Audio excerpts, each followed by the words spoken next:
আসসালামু আলাইকুম রহমতুল্লাহ বরকাতু। প্রিয় বন্ধুগণ, এটি একটি বাইকুনুর আঙ্গুরের গাছ।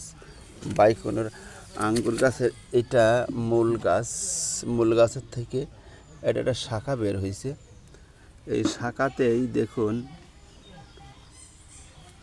আঙ্গুরের ফুল আসছে। দেখুন এই যে দেখা যায় ফুল, এই যে এটা আমার হাতের উপরে এটা ফুল দেখছেন, এই যে ফুল, এই যে এটাতেও দেখুন ফুল আসছে।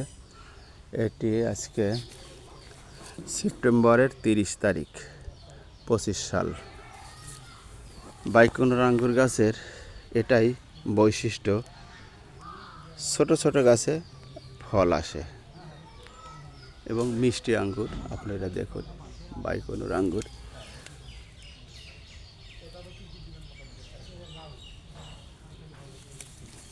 এই পাশটা দিয়ে যদি দেখাই, এটি গোড়া, এটি একটি কাঠি কঞ্চি গেড়ে দেওয়া হয়েছে। এখান থেকে একটা সাকার হয়েছে, সাকার থেকে এখানে কলম করা হবে, এখান থেকে একটি কলম হবে, কলম করে এখানে কেটে দেওয়া হবে। এটি একটি গাছ। দেখুন এটি এইভাবে ফুল, দেখুন ফুল আসছে, অসময়ের ফুল।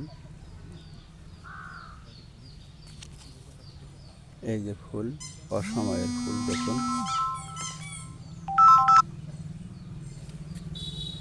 যাই হোক প্রিয় বন্ধুগণ, এটি একটি আঙ্গুর বাগান, নতুন আঙ্গুর বাগান। এখানে দেখুন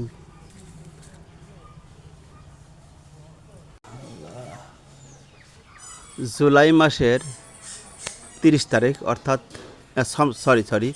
সেপ্টেম্বরের 30 তারিখ আজকে। এটা আনসিজনের একটি ফল। এটি সামনে দেখতে পাচ্ছেন, এটা আমাদের শ্রদ্ধেয় বড় ভাই হেলাল ভাই বাড়ি বোথর। আমরা দোলং আসছি, আকবর ভাইয়ের এটা আঙ্গুর বাগান। এটা আনসিজন মানে অসিজন, এটা ফল আসছে, এখানে আসছে এবং এইখানে আসছে। এটা কোনো সিজনের না, এটা আনসিজনের ফল আসছে, 2-4 ছোপা করে বেশ আসছে। উনি প্রথমত এখানে করছেন, ইনি আমাদের আকবর ভাই। আসসালামু আলাইকুম রহমতুল্লাহ। ভাই, এটা আপনার বয়স কত? গাছটার গাছের বয়স 10 মাসের মতন হয়েছে। 10 মাসের মতো হয়েছে। এই ফলটা তো অবশ্যই সিজনলি না, আনসিজন না? আনসিজনলি এটা। আচ্ছা, এটা আনসিজন। যাই হোক আর কি, এটা আপনি তো একসঙ্গে বেশ কিছু গাছ লাগাইছেন, তো এটা কি বুঝতে পারতেছেন যে